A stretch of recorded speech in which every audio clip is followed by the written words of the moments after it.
오늘 함께 나누실 시편 149편도 할렐루야로 시작해서 할렐루야로 마치고 있습니다.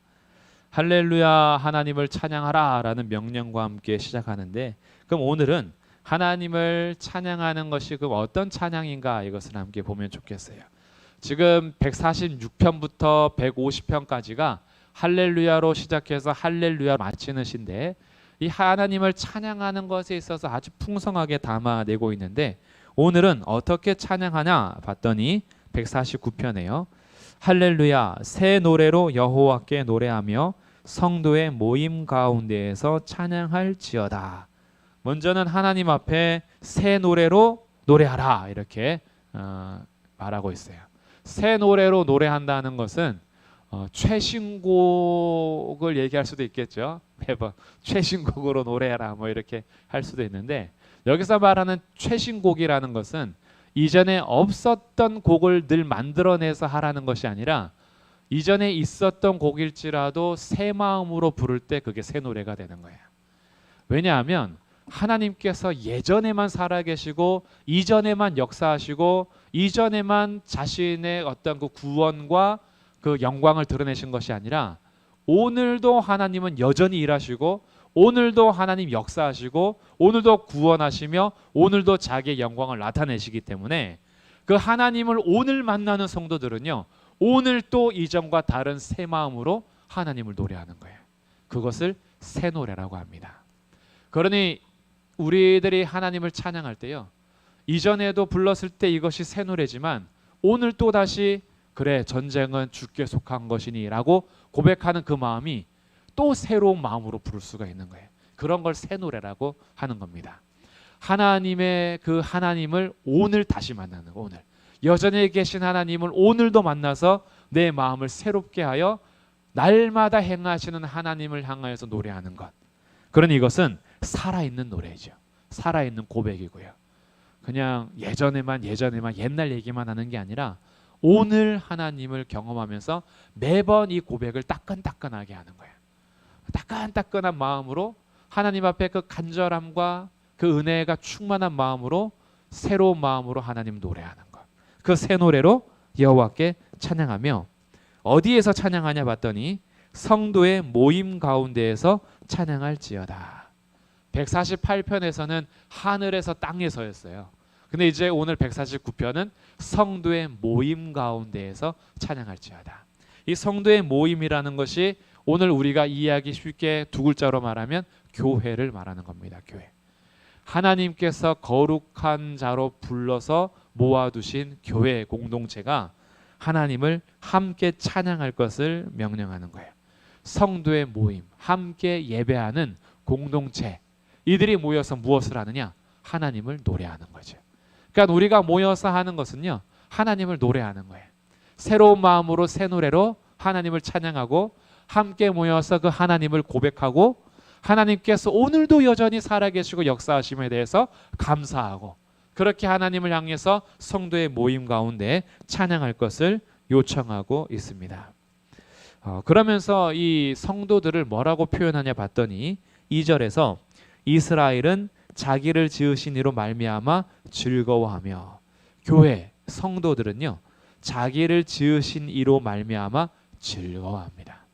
하나님의 창조하심, 하나님을 통해서 존재하게 된 자기의 존재를 알고 그 하나님으로 즐거워하고요. 또 이 성도는 시온의 주민이랍니다. 시온의 주민은 그들의 왕으로 말미암아 즐거워할지어다.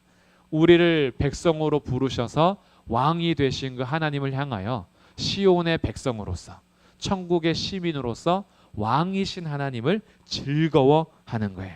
어느 정도로 즐거워하면서 찬양하느냐? 3절에 춤추며 그의 이름을 찬양하며 소고와 수금으로 그를 찬양할지어다. 저는 이 3절이 회복되면 좋겠어요.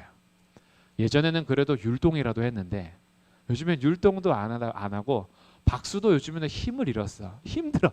박수 치는 게 힘들어. 이 몸이 약해가지고 예전엔 어떻게 이렇게 찬양했는지 모르겠어요. 요즘에는 이렇게 찬양하려고 하면 힘들어. 그래서 이렇게 할 수밖에 없는 연약한 우리의 육체.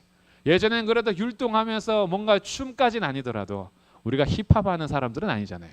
막 춤까지는 아니더라도 CCD 막 댄스까지 만들어내지 못하더라도 워십 댄스를 조직적으로 하지 못하더라도 하나님 앞에서 정말 내가 춤추며 찬양할 수 있는 그런 마음, 이런 마음으로 주님 앞에 서는 것이 왕이신 하나님을 즐거워하고 정말 우리를 지으신 하나님을 향하여서 즐거워하는 노래가 되는 거죠. 소고와 수금과 여러 가지 악기를 동원해서 나의 몸으로, 악기로, 목소리로 하나님을 향해서 찬양하는데, 이 목소리는 6절에서 나옵니다. 그들의 입에는 하나님에 대한 찬양이 있고, 여기서 입으로 번역한 것은요, 직역하면 목구멍이에요. 그들의 목구멍으로 하나님을 찬양한다. 그들의 목구멍에는 하나님을 찬양하는 것이 있어요. 근데 사실 우리들이 하나님의 구원을 받기 전에는 이 목구멍 안에서 욕이 많이 나오거든요. 그들의 이 목구멍은 열린 무덤과 같고요. 이 아주 패역하고 교만하고, 그렇기 때문에 우리 안에서는 욕과 그리고 저주와 악독과 독이 이런 것들이 나오는데, 하나님의 구원을 받은 백성들은 이제 목구멍이 바뀌었어요. 들어있는 것이 바뀌다 보니까 이 목구멍 안에는 이제 하나님을 향한 사랑과 하나님의 인자와 은혜에 대한 감사가 있어가지고 찬양이 이제 나오는 거죠. 그래서 성도들의 모임 가운데 하나님을 찬양할 때 우리의 마음은 새롭게 하여서 새 노래로 우리의 몸으로 춤추면서 동원할 수 있는 악기들과 함께 나의 목구멍의 입에는 하나님을 향한 찬양을 가지고 주님을 노래하는 것이 149편인 거예요. 그러면 왜 이렇게 되냐 봤더니 4절이 이제 그 핵심 중간인데요. 이 전후 맥락에서 4절은 하나님께서 자기 백성에 대한 마음인 겁니다. 4절 말씀 우리 한번 같이 읽어보겠습니다. 시작. 여호와께서는 자기 백성을 기뻐하시며 겸손한 자를 구원으로 아름답게 하심이로다. 아멘. 하나님 하신 일을 이제 4절에서 기록하면서 그 앞뒤로 하나님을 즐거워하고 찬양하는 노래로 만들어놨어요. 여호와께서는 자기 백성을 기뻐하신대요. 이 표현 자체가 너무나 사랑이 많이 담겨 있는 거예요. 하나님이 자기 백성이랍니다. 자기. 내 백성이야 이렇게 부르는 거야. 이들은 내 백성이야. 성도들은 내 백성이야. 이스라엘은 내 백성이야. 시온의 주민들 내 백성이야. 자기 백성을 기뻐하세요. 하나님께서 우리를 얼마나 기뻐하시는지 몰라요. 우리의 외모를 보고 기뻐하는 것도 아니고요. 우리의 가진 것을 가지고 기뻐하는 거 아니에요. 우리의 존재 자체를 그렇게 기뻐하세요. 이것이 하나님께서 우리를 향한 마음인 거죠. 여호와께서 자기 백성을 기뻐하시며 겸손한 자를 구원으로 아름답게 하심이로다. 여기서 겸손한 자라는 것은요, 하나님 아니면 안 되는 사람들이에요. 하나님 아니면 안 되는 사람들, 여러 가지 고난을 통해서 하나님께 온전히 순복하고자 낮아진 사람들, 이런 사람들을 겸손한 자라고 표현합니다. 이제는 하나님이 아니면 안 되기 때문에 여러 가지 내가 발버둥도 쳐봤어. 인생을 살아가면서 내 힘으로도 살아봤어요. 근데 결국에는 하나님께 순복하지 않으면 안 된다라는 걸 알아요. 이게 겸손한 자예요. 그 겸손한 자를 하나님께서 어떻게 하시냐면 구원으로 아름답게 하셨다. 아름답다라는 말이 영광으로도 번역이 되는 단어예요. 하나님께서는 이 겸손한 자들, 세상에서 보면은 진짜 만물의 찌꺼기 같은 자들이에요.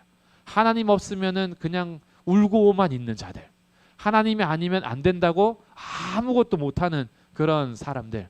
그런데 이런 낮아진 자들을 하나님께서는 구원으로 영광스럽게 하신다는 거예요. 자기 백성을 기뻐하시고 이들을 영화롭게 하시는, 영광스럽게 하시는 분이 바로 우리 하나님인 거죠. 그러다 보니까 성도들은 5절에서 그 영광 가운데 즐거워하게 되고요, 침상에서도 기쁨으로 노래합니다. 우리가 아침에 일어나서 그리고 하루의 온전한 수고와 함께 우리의 인생은 슬픔과 수고뿐인 인생 속에서 침상에 누워서는 오늘도 우리 가운데 영광을 나타내시는 하나님으로 인하여서 기뻐하며 즐거워할 수 있는 그런 성도의 모습인 거죠. 그래서 6절에서 그들의 입에는 하나님에 대한 찬양이 있다 이거예요. 그리고 그들의 손에는 두 날 가진 칼이 있도다. 이게 약간 이제 후반부 반전인데요. 그 앞에는 하나님을 향한 새 노래와 주님을 향하여서 춤추며 소고와 수금으로 하나님을 영광 중에 즐거워하며 기쁨으로 노래하는 겸손한 자들, 낮은 자들, 그리고 성도들, 이렇게 구분되었던 자들이 입에는 하나님에 대한 찬양이 있는데 손에는 뭐가 있냐면 양날검이 있는 거예요. 두 날 가진 칼을 가지고 있어요. 날카로운 것. 이걸 가지고 뭐 하느냐? 7절, 8절, 9절. 문 나라에 보수하며 민족들을 벌하며 왕들은 사슬로 귀인은 철고랑으로 결박하고 기록한 판결대로 그들에게 시행할지로다. 이것으로 심판과 재판의 자리에 서는 모습이 하나님을 찬양하는 성도의 모습인 거죠. 그러니까 성도들은요, 어떻게 보면은 굉장히 약한 자들이에요. 세상에서 하나님 아니면 안 되기 때문에 겸손한 자들이고요. 그리고 우리들은 이 땅에서 조롱과 멸시에 처하는 상황일 수도 있어요. 그러나 성도들의 진짜 모습은요, 하나님께서 승리를 주셔서 모든 만물을 다스릴 수 있는 권세를 주신 자들이 성도들인 거예요. 이 모습이 영광스럽게 나타나는 것이 6절에 두 날 가진 칼을 가진 자로서 모든 나라들과 왕들을 다스리고 심판하고 재판할 위치의 모습을 보여주는 겁니다. 그러니 149편은요, 하나님께서 주의 성도들에게 베풀어 주신 구원과 결국에 우리에게 주실 승리로 만국을 다스릴 그런 영광스러운 모습을 보여주면서 할렐루야로 시작하고 할렐루야로 마치는 시입니다. 저희들 마찬가지예요. 교회는요, 정말 하나님께서 그 사랑과 기쁨을 우리에게 베풀어 주셔서 우리의 삶에서 하나님 아니면 안 됨을 알고 늘 찬양하도록 하신 그런 모습과 함께 이 모든 만물을 다스리고 재판할 수 있는 위치가 교회의 모습인 거죠. 무엇으로 할 수 있냐면 복음으로 선언할 수 있는 거예요. 우리의 가진 복음은요, 생명과 사망을 나누는 겁니다. 이게 보통 일이 아닌 거예요. 우리가 가진 이 복음의 권세는요, 영원한 생명과 영원한 멸망 가운데에서 하나님께서 우리에게 선포하라고 하신 이 놀라운 말인 거예요. 이 가진 내용인 거죠. 그래서 성도들의 권세는 그러니까 대단한 겁니다. 이 권세를 가지고 우리는 세상에서 낮은 자로, 섬기는 자로, 겸손한 자로 사는 거예요. 그러나 주눅들지를 않는 거죠. 우리가 굉장히 약해 보여도요, 겉으로는 굉장히 부드러워 보여도 사탄의 권세와 악한 영들과 세상 앞에서는 성도들이 결코 약하지 않습니다. 굉장히 강해요. 결코 빼앗기지 않고 무너지지 않고 넘어졌다가도 다시 일어나는 거예요. 우리들은 그냥 있는 자들이 아니라 이 손에 두 날을 가진 칼을 가지고 있는 자들이에요. 우리들은 세상 앞에 연약하게 늘 지지만 그러나 우리는 영적인 전신갑주를 취하고 군사로서 있는 자들인 거예요. 우리가 가는 곳에 복음으로 재판할 수 있고 심판할 수 있는 그런 자들이 새 노래로 하나님을 찬양하는 시온의 주민이라는 거죠. 이것이 성도요 교회입니다. 그래서 9절 끝에 이렇게 나오죠. 이런 영광은 그의 모든 성도에게 있도다. 할렐루야. 이렇게 이런 영광은 그의 모든 성도에게 있도다. 이렇게 선언하면서 하나님을 찬양하라 라고 마치고 있습니다. 오늘 이 149편을 통해서요, 우리의 위치를 다시 한번 생각해보고 우리에게 행하신 하나님의 구원과 우리를 기뻐하시며 우리를 영광스럽게 하시고 주님을 기억하면서 하나님을 찬양하는 그런 찬양의 인생이 되시기를 주님의 이름으로 축복합니다. 아멘. 그래서 오늘도 우리 말씀 생각하면서 우리 마지막 불렀던 찬양인데요, 세상의 유혹 시험이 내게 몰려올 때에 내 힘으로는 이길 수 없고요, 거대한 폭풍 가운데 내 영혼은 위축되지만 그러나 우리는 오늘도 압니다. 우리의 손에 두 날 칼을 주신 하나님께서 이미 우리 가운데 승리를 주셔서 우리는 짓밟히는 그곳에서도 위축된 상황 속에서도 주님을 찬양할 수 있어요. 우리 목구멍에는 이미 하나님에 대한 찬양이 있고 우리는 오늘도 여전히 살아 역사하시는 하나님을 향하여 새 마음으로 새 노래를 부를 수 있으며 우리는 춤추고 우리의 모든 것을 동원해서 하나님을 노래할 수 있습니다. 지금 어떤 상황에 처해 계시는지요, 지금 내가 만나는 폭풍은 무엇인지요, 그곳에서 우리 두 손 들고 하나님을 찬양할 수 있기를 바랍니다. 우리 함께 찬양하겠습니다.